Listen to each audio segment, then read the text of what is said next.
Okay दोस्तों, learning with Rahul YouTube channel में आपका स्वागत है। करंट अफेयर्स, ये अप्रैल 2023 का करंट अफेयर्स है और इस करंट अफेयर्स में हम लोग एक एक टॉपिक वाइज को समझते चलेंगे। चलिए, पहला टॉपिक हमारा होगा कि one family one identity UP सरकार द्वारा पोर्टल लॉन्च। ठीक, तो देखिए, उत्तर प्रदेश सरकार ने, किस सरकार ने? यूपी सरकार ने one family one identity portal launch किया है। कौन सा portal? One family one identity portal launch किया है। और इस पोर्टल को क्यों लॉन्च किया गया है कि जो भी प्रदेश के परिवार हैं, जैसे यूपी प्रदेश के जो भी परिवार हैं, उन परिवारों तक जो सरकारी योजनाएं हैं, कौन सी योजनाएं? सरकारी योजनाएं हैं, इन योजनाओं की पहुंच क्या हो? आसानी से हो सके। ठीक ना, पहला उद्देश्य ये रहा, परिवारों तक योजनाओं की पहुंच आसानी से हो सके। दूसरा क्या रहा कि उन परिवारों को मुफ्त राशन देना है। कैसा राशन? मुफ्त या सस्ता राशन भी देना है जिनके पास राशन कार्ड उपलब्ध नहीं है। अगर राशन कार्ड नहीं है तब भी आपको मुफ्त और सस्ता राशन मिल जाएगा। तो ये पोर्टल किस प्रदेश द्वारा लॉन्च किया गया है? उत्तर प्रदेश सरकार द्वारा लॉन्च किया गया है। इसका उद्देश्य क्या है? परिवार तक सरकारी योजनाओं की पहुंच को आसान बनाना। और दूसरा उद्देश्य क्या है कि उन परिवारों को मुफ्त या सस्ता राशन देना जो कि जिनके पास राशन कार्ड नहीं है। दोस्तों, एक चीज और समझ लीजिएगा कि जो ये पोर्टल है, ये पोर्टल क्या करेगा? हर परिवार का रजिस्ट्रेशन करेगा। ठीक, जिससे कि क्या होगा कि एक परिवार का एक व्यापक डेटा तैयार हो जाएगा, व्यापक डेटाबेस गवर्नमेंट के पास तैयार हो जाएगा। क्लियर? तो ये रहा हमारा पहला पॉइंट। अब हम चलेंगे अपने दूसरे पॉइंट की तरफ। तो दूसरा पॉइंट दोस्तों हमारा ये है कि आगरा के किले में मनाई गई शिवाजी जयंती। ठीक, आगरा के किले में शिवाजी की जयंती मनाई गई। देखिए, शिवाजी की जयंती कब मनाई गई है? 19 फरवरी को मनाई गई है दोस्तों, 19 फरवरी को मनाई गई है। कहाँ मनाई गई है? आगरा के किले में मनाई गई है। तो आगरा के किले के किस हिस्से में मनाई गई है? तो ये मनाई गई है दीवान ए आम।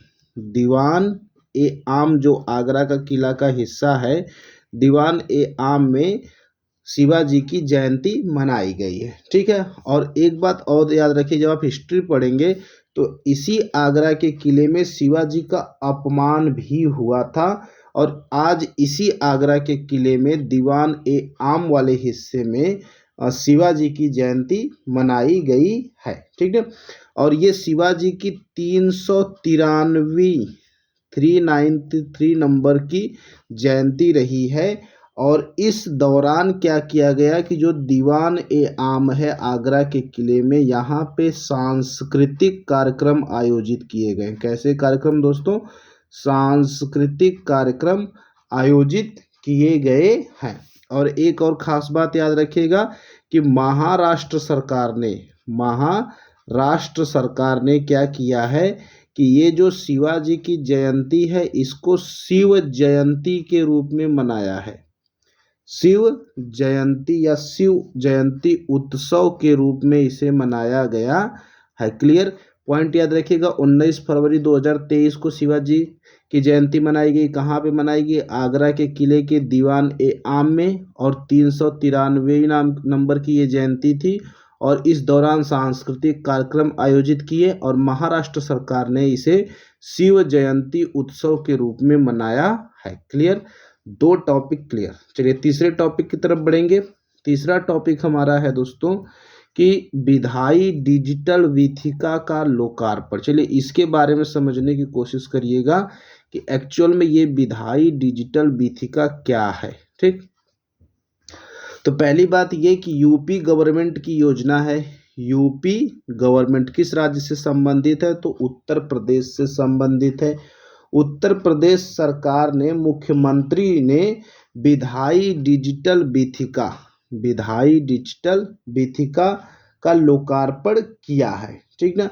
और ये क्या, इसका काम क्या है कि ये एक गैलरी है और इस गैलरी की सहायता से युवाओं को प्रोत्साहित किया जाएगा। किसको? युवाओं को टारगेट किया जाएगा, युवाओं को प्रेरित करने की कोशिश की जाएगी, ठीक ना। और ये विधायी डिजिटल वीथिका में जो भी प्रदेश का इतिहास है, जो भी उत्तर प्रदेश राज्य का इतिहास है वो उपलब्ध होगा। और साथ ही साथ ये हिंदी में और इंग्लिश में दोनों भाषाओं में उपलब्ध होगा। इंग्लिश में और हिंदी में दोनों भाषाओं में उपलब्ध होगा। क्लियर? और इन दोनों भाषाओं में 1887 से लेकर के अब तक, 1887 से लेकर के अब तक की जितनी भी चीज़ें हैं, जितनी भी घटनाएं हैं, उन घटनाओं का दर्शन होगा। वो घटनाएं यहाँ पे मिलेंगी, ठीक ना। और जो भी लोग लखनऊ आएंगे, उत्तर प्रदेश की राजधानी लखनऊ में जो लोग आएंगे, उन लोगों को इसका विवरण यानी गैलरी के माध्यम से उत्तर प्रदेश सरकार का विवरण देखने को मिलेगा। क्लियर है दोस्तों? चलिए आगे चलेंगे। अगला हमारा पॉइंट है, अगला जो हमारा टॉपिक होगा दोस्तों, उस पर डिस्कस करेंगे। अगला टॉपिक है कि बलिया के इतिहास पर फिल्म का निर्माण किया जाएगा। कौन से? बलिया जिले के इतिहास पर फिल्म का निर्माण किया जाएगा, ठीक ना। देखिए कौन निर्माण में आगे आ रहा है? मोंटी निग्रो की राजदूत, मोंटी निग्रो की जो राजदूत हैं वो बलिया के इतिहास पर फिल्म निर्माण की बात की जाएगी, ठीक ना। और ये जो 1900, थोड़ा सा बलिया के बारे में समझ लेते हैं। 1942 में, 1942 ईस्वी में जो बलिया के जिलाधिकारी रहे हैं, बलिया के जिलाधिकारी रहे हैं, उनका नाम था जे निगम। जे निगम ये बलिया के क्या रहे हैं? जिलाधिकारी रहे हैं। तो उस समय क्या हुआ कि ब्रिटिश हुकूमत से ये 19 अगस्त को बलिया, 19 अगस्त 1942 को बलिया ब्रिटिश हुकूमत से अलग हो गया था, आज़ाद हो गया था। और पूरी दुनिया में ये एक ऐसा मिसाल है कि जहाँ पे सत्ता का हस्तांतरण बहुत आसानी से किया गया है, ठीक ना। तो इसी बेस पर तो ये जो डॉक्टर जे निगम हैं, इनकी जो एक नातिन है डॉक्टर दरबारी, डॉक्टर दरबारी ने क्या किया? मोंटी निग्रो की राजदूत के साथ मिलकर जे निगम और बलिया के इतिहास पर फिल्म निर्माण की बात की गई है। और साथ ही साथ खास बात है कि ये एक अंतर्राष्ट्रीय फिल्म बनाई जाएगी। कौन सी फिल्म? अंतर्राष्ट्रीय फिल्म का निर्माण किया जाएगा। क्लियर है दोस्तों? चलिए आगे चलेंगे। हाँ, थोड़ा सा इसमें देख लीजिएगा। मोंटी निग्रो की राजदूत डॉक्टर दरबारी, जो कि जे निगम की नातिन कही जाएंगी क्योंकि ये इनके नाना लगते थे। और 1942 का इतिहास 19 अगस्त को ये संपूर्ण हो गया था, आज़ाद हो गया था। इस पर बलिया के इतिहास पर एक अंतर्राष्ट्रीय फिल्म बनाई जाएगी, ठीक है।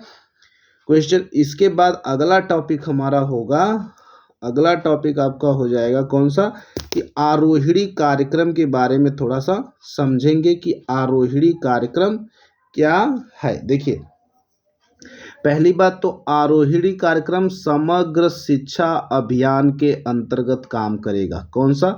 समग्र शिक्षा अभियान के अंतर्गत ये कार्य करेगा। इसको याद रखिएगा कि आरोहिणी कार्यक्रम किसके अंतर्गत है? समग्र शिक्षा अभियान के अंतर्गत ये काम करेगा, ठीक।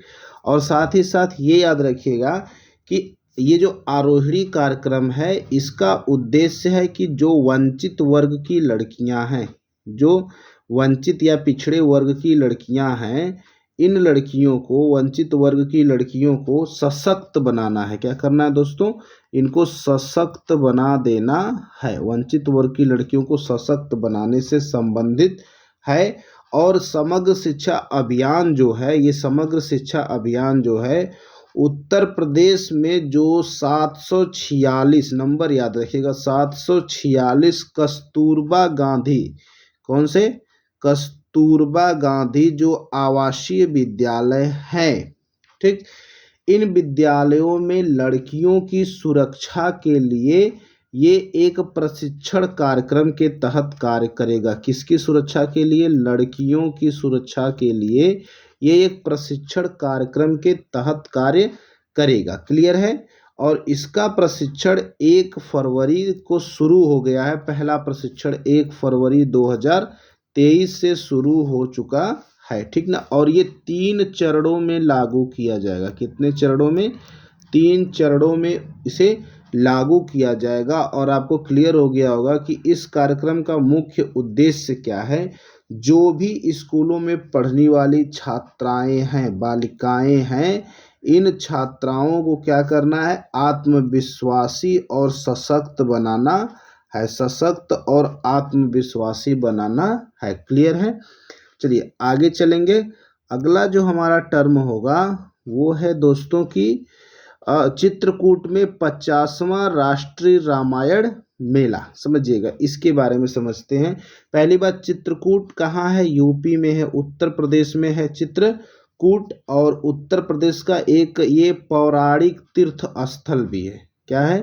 पौराणिक तीर्थ स्थल भी आप इसको कह सकते हैं। पौराणिक तीर्थ स्थल कौन है? चित्रकूट। और इस चित्रकूट में कहाँ पे? चित्रकूट में 50वें राष्ट्रीय मेला का आयोजन किया जाए। किस नंबर का? 50वां राष्ट्रीय मेला आयोजित किया गया। और इसका उद्घाटन किसने किया था? तो उद्घाटन किया था केंद्रीय राज्य मंत्री यानी सेंट्रल स्टेट मिनिस्टर, केंद्रीय राज्य मंत्री जो कि हैं भानु प्रताप सिंह वर्मा। कौन है? भानु प्रताप सिंह वर्मा। इनके द्वारा क्या किया गया कि चित्रकूट में इस राष्ट्रीय रामायण मेले का उद्घाटन किया गया। क्लियर है?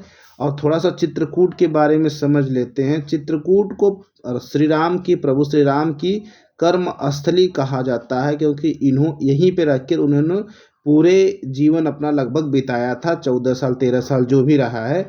और रामायण के जो रामायण नहीं कह सकते आप, रामचरितमानस के जो रचयिता हैं, रामचरितमानस के जो रचयिता हैं गोस्वामी तुलसीदास। कौन है दोस्तों? गोस्वामी तुलसीदास हैं।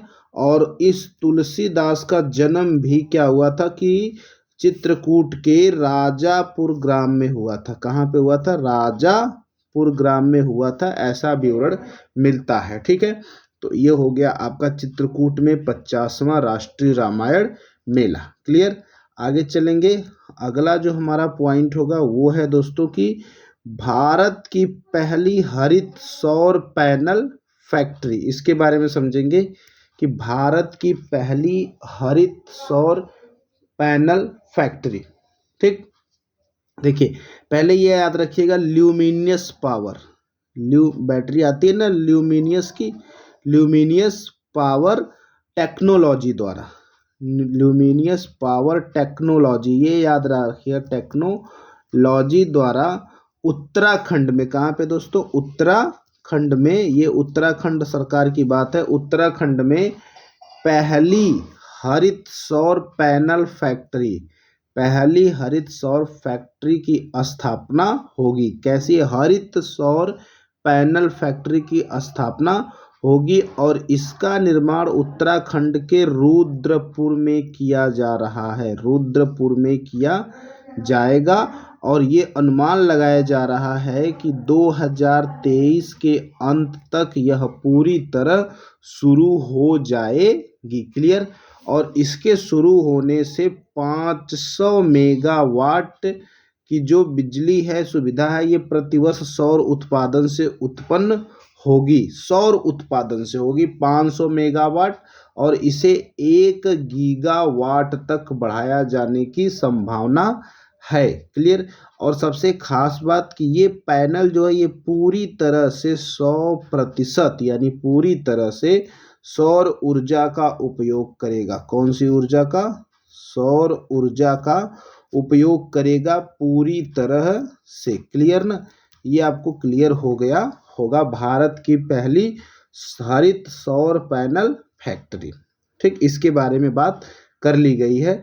अभी अगला टॉपिक जो हमारा होगा वो इससे संबंधित अगला टॉपिक करंट अफेयर्स यानी कि अप्रैल का जो करंट अफेयर्स है इससे संबंधित अगला टॉपिक हम लोग पढ़ेंगे अगले वीडियो में। चैनल पे अगर आप नए हैं चैनल को लाइक कर लीजिए, शेयर कर लीजिए, सब्सक्राइब कर लीजिए वीडियो को, ताकि आने वाले वीडियो का नोटिफिकेशन आपको मिलता रहे। ठीक है दोस्तों, मिलेंगे अगले वीडियो में। जय हिंद।